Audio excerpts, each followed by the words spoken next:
Friendship, such a light-hearted topic, but I managed to take it to the depths of emotion and and heaviness.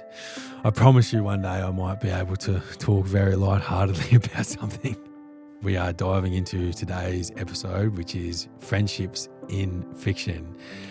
And I love friendships. There are so many good friendships to talk about. I've had to boil it down to 3 of my favourites. I'm really going deep in today's episode, but I'm a deep thinking person, so you'll just have to get used to it. Friendships in fiction, as a man, and I speak about this publicly with masculinity. I think masculinity and the patriarchy has robbed men of deep, intimate friendships in life. And it was friendships in fiction and fictional books, like the friendships that existed in them. I always became such good friends with the characters in books because the friendships that I got to have with them and the intimacy that I got to have with them and the connection that I got to have with them and the stories that I got to talk about with them were things that I was never able to have with the men in my life.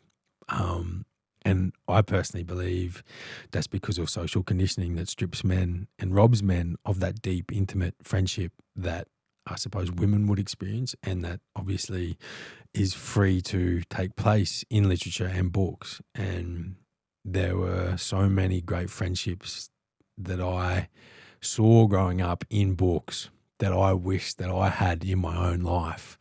And And those friendships were the friendships that taught me what was actually possible for myself and what was possible with the people in the world around me, which really made me see my own reality and world through a lens of possibility and not conditioning and limitation. So today is all about those friendships and the beautiful friendships that exist in fiction that have taught me what it means to be a friend and what is possible as friendship. And, you know, your love is not always romantic, and loving is so much more than just romantic connection, and love extends to friendship and family. Without further ado, friendship number 1. This is a friendship that I've only come across recently, and it is immediately one of my favourite friendships in fiction, and that is the friendship of Locke and Jean out of the Gentleman Bastard series by Scott Lynch. And The Lies of Locke Lamora is book 1, and The Lies of Locke Lamora is one of the best books I've ever read. And their dynamic is really brothers in everything but blood, and their friendship is a really key underpinning of the entire series. And as a man, as I said, as a man, to see that male to male friendship and how it was larger than their situation and larger than their circumstances was something that I just loved so much. And it was a real key part of the book and the world, was that friendship, and not just the friendship between Locke and Jean, which is obviously like the best friendship, but the friendship between the entire little crew, that found family that they had, was just such a key component to this book. It was just such a good friendship because it was just such they just complemented each other so well. You know, Locke was the trickster and the jokester and the funny guy, whereas Jean was the loyal, strong defender, and they were two sides of the same coin. And I just love that so much because I think it represents what I see in my own friendships in the real world, where it's like, you know, I've got mates who are just like the real funny bloke, and then you've got the serious ones, but you know, they're dyed in wool, and they're so important to have those complementary personalities. And I think that was just done so well. They complemented each other without relying upon each other. Like, both of them were both like smart and capable and emotionally complex in their own rights. And while their personalities complemented each other, they were both really able as characters themselves, which I really, really enjoyed. And once again, like it's like me in my own life, because I have mates who compliment me in our friendship group, but they are just so individual themselves and so capable and powerful in and of their own right.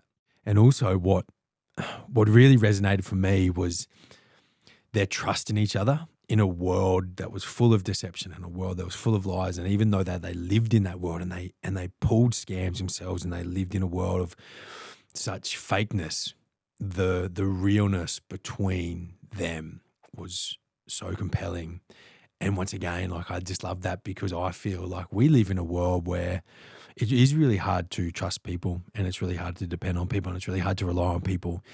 And when you have those friends who you do rely on and you do trust and you know that no matter what happens, they are just such a reliable person that you can lean upon, it just gives it gives us as readers such hope that that is truly possible, even in a world where we don't see that all the time. I suppose their brotherhood and their friendship through grief and through loss and through seeing their friends die and the people that they love die and traversing that loss and pain together and relying upon each other during that time and being able to trust that no matter the pain that they were feeling themselves and the uncertainty, that they would always be able to depend upon each other was just so beautiful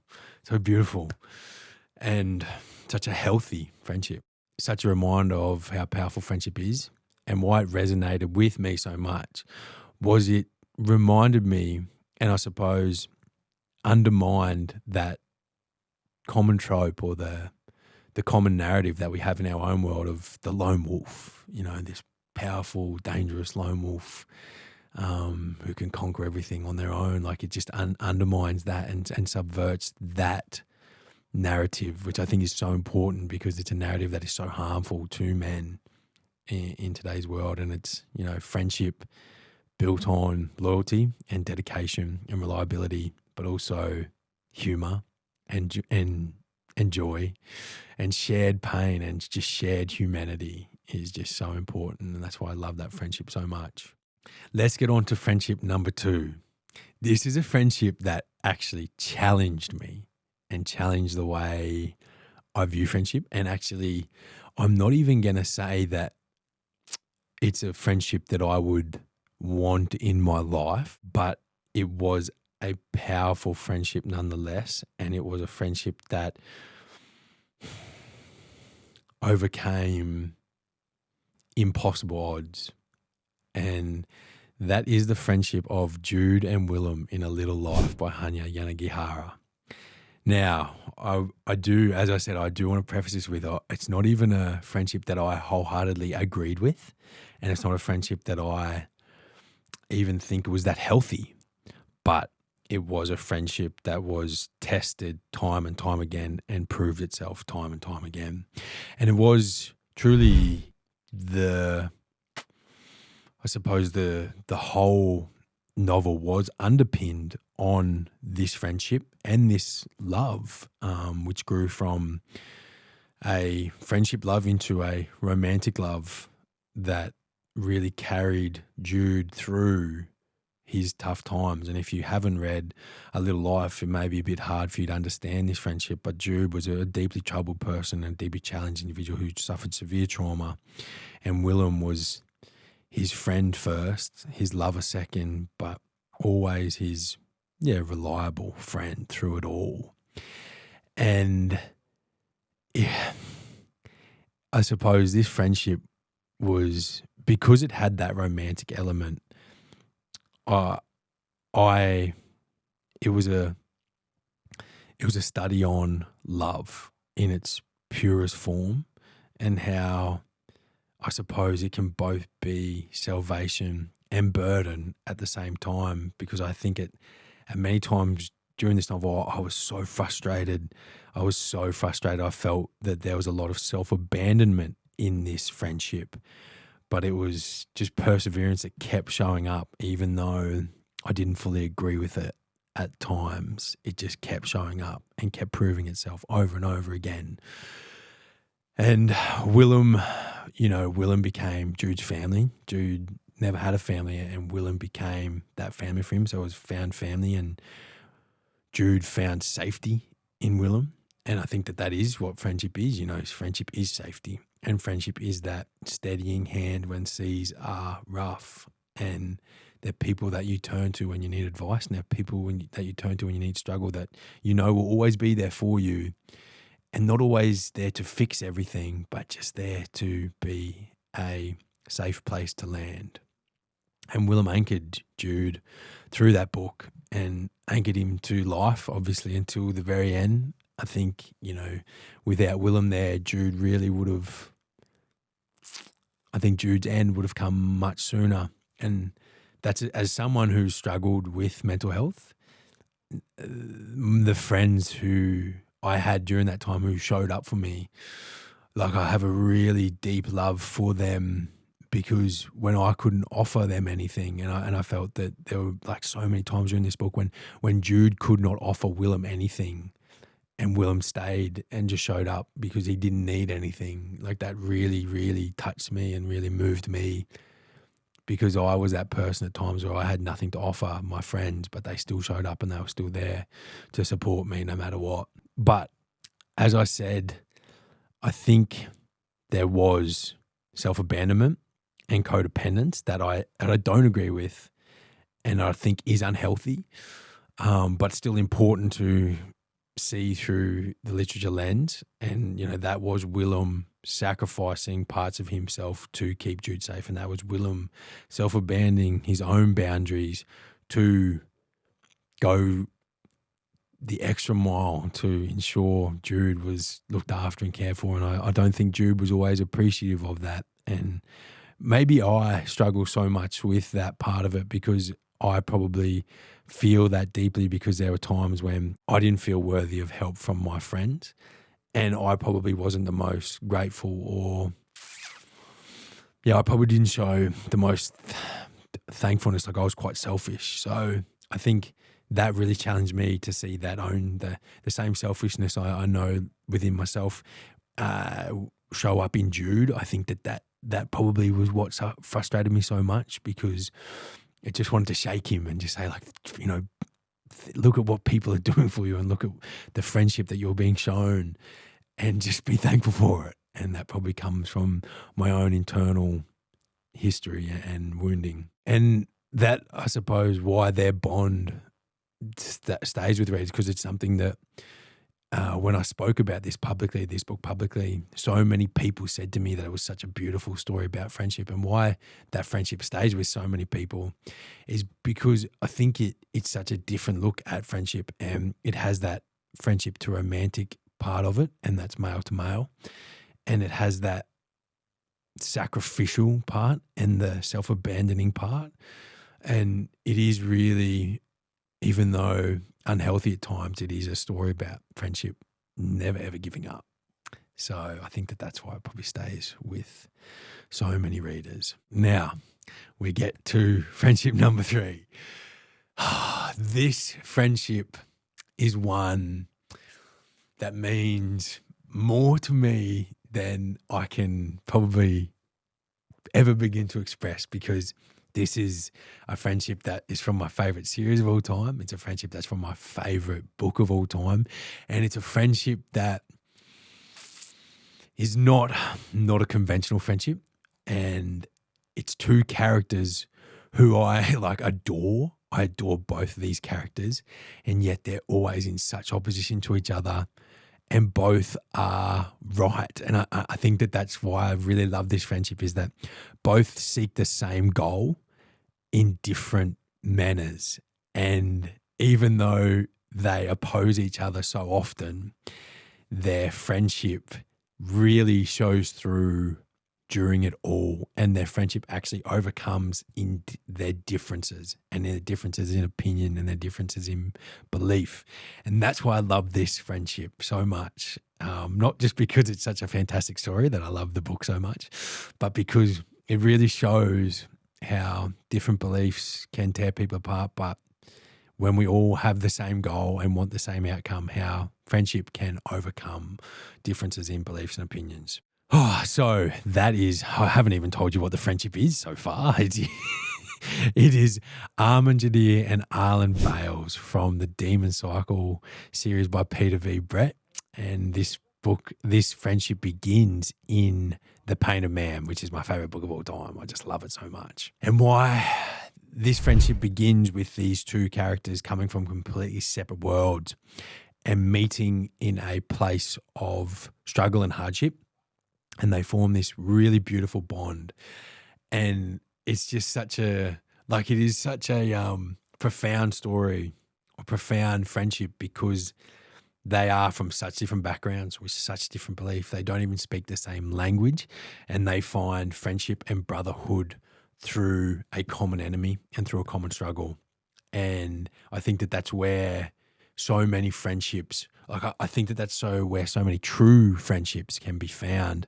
You know, I think growing up, we find friendships just through locality, where really deep friendships actually find themselves in shared struggle and common cause. So they're both touted as the deliverer. They're both touted as the saviors of the entire world. And, you know, there can only be one savior. So when Jardir betrays Arlen, I was heartbroken. And it's just but it wasn't a betrayal of like jealousy. It was a betrayal of belief, and it was a betrayal of the necessity that Peter V. Brett had to divide these two people for the story to have this duality within it was just so cool. And then they went from friendships to enemies, and then they were brought back into friendship again through a united struggle against a much larger cause. And I just find that it's just so profound to me, because I feel like that is such a meaningful storyline for what we experience in the world today, where we all as humans are trying to achieve one thing. And friendship, cooperation, allying is really how we do achieve those things. And Peter didn't give us a hero and a villain. He gives us two men that are learning that saving the world and achieving their goals sometimes means dying in the arms of the only person who really ever understood you. And even though your paths were different, or the way that you saw about achieving a goal was different, that doesn't mean that we misunderstand each other. Friendship, such a light-hearted topic, but I managed to take it to the depths of emotion and and heaviness. I promise you one day I might be able to talk very light-heartedly about something. I'm just so moved. Anyway, talking about friendship is so important, because we are living in a world of male loneliness, where friendship is something that escapes a lot of men, and finding brotherhood and finding friendship and connection is something that men really struggle with today. And reading, I truly believe reading is a way for people to connect and a way for people to learn those skills of friendship and learn what is actually possible within the world of love and friendship, and maintaining and creating new friendships in adulthood. And I'm sure for women, it is just as tough, and it is so tough in a world where we're moving so quickly and we're so engaged digitally and so disconnected from each other interpersonally. Maintaining friendships, forming friendships is so integral and fundamental to who we are as human beings and our souls. And learning those skills and seeing what's possible, and that is all doable within reading books about these beautiful friendships. And it's also, books and these stories are ways of connecting with other people and having those shared joys that bring people together and connect friends. Go and touch base with your friends. Call your best friend. Text your best friend. Tell them that you love them. Tell them all the things that you're thankful about for them. Tell them all the things that you love about your friendship with them. If there's something from today's episode that you thought, you know what, actually, I never even thought about it like that, but that's the friendship that me and my friend have. Text them and tell them that. Tell them how much you love them. Tell them how much you need them. Tell them how much they matter to you. And please send me in audio about your friendships and the beautiful friends that you have in your life and how important they are to you, and all the friends you've connected with through reading, all the friends you've connected through this podcast, and all the friends that you've connected through in literature, and what your favourite friendships are in books, and how they have affected your life, and how they've shown you what's possible, and even what the friendships in literature you've taken, what aspects of those friendships you've taken and applied to your own life. Please send those stories in to us with goodbooks@9.com.au. I cannot wait to hear them. I want to hear from you guys. I love hearing about this stuff. Truly, it means so much to me. For any more details on that, check out the podcast notes below. I can't thank you enough for joining me on this episode of In the Good Books. I'm so overjoyed to be able to talk about magic and words with more and more people. I'd be genuinely grateful if you would subscribe to In the Good Books by hitting the follow button in your podcast app. I look forward to the next chapter.